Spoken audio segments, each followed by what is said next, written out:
End-time connections. Okay. So, Jewish organization presents... Let's make some end-time connections. Okay. So, Jewish organization presents Trump with a menorah in appreciation of the Abraham Accords. That's a menorah. It has an inscription on it. This is what the inscription says. Let's look at what's highlighted. To the Prince of Peace, President Donald J. Trump. Oh.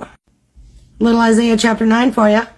How it says, and the government shall be on his shoulders, and the name shall be called Wonderful Counselor, the Mighty God, the Everlasting Father, the Prince of Peace. Verbatim. Prince of Peace. Now this is in the Torah. This is Old Testament. This is Isaiah. So this references Jesus. But remember that the Jews don't believe that Jesus was their Messiah. So the Messiah that they're looking for would be their Prince of Peace. Connection number 2. Israel Heritage Foundation awards Trump the Crown of Jerusalem. What's that, you say? Why, it's this crown right here with an inscription on it, of course. But what this means is that, according to the rabbi, because of this, if he would give everything up here and go to Jerusalem, he would be elected prime minister. Prime minister is like a president. What's the prime minister do? Oh, he rules over the area. What's that? Oh, it's a replica Ark of the Covenant. Where was this before it went back to Jerusalem? Oh, it was housed at Mar-a-Lago for 9 months. Now, remember that Abrahamic Accord that Donald J. Trump ushered in, and it was signed, but announced, by the way, on September 11th.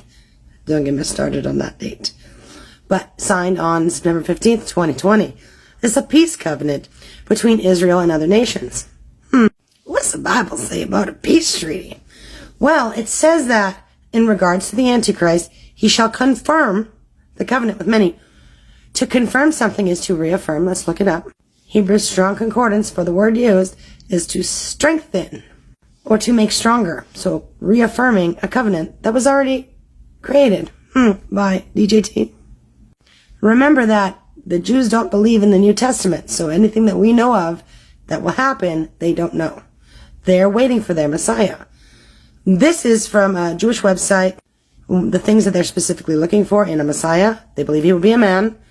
He'll be a descendant of King David. What video did I do? Yesterday or the day before on who they believe Trump descends from, King David, through Robert the Bruce. Now, although the records in Jerusalem were reportedly destroyed at the destruction of the Second Temple in 70 AD, that does not mean that that's what the Jews are following their belief.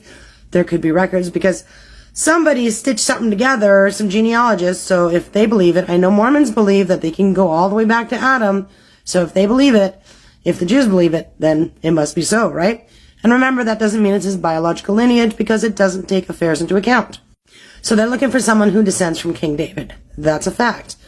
It's somebody who will gain sovereignty over the land, and then somebody who will gather the Jews from all 4 corners of the earth and restore them to the full observance of Torah. And last but not least, bring peace to the world. Now, when Donald was president last time, there were no wars. It looks like he's bringing peace to the Middle East by reconfirming this.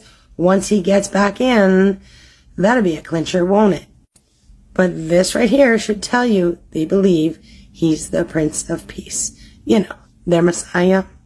And we know what that means. If y'all haven't started studying your Bibles, it's time to break them open and read up. There is not much time left. We are in the last seconds. So, smarten up.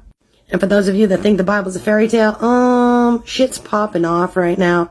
If you read the book, you're going to see all the prophecies coming true. And you'll know it's no fairy tale.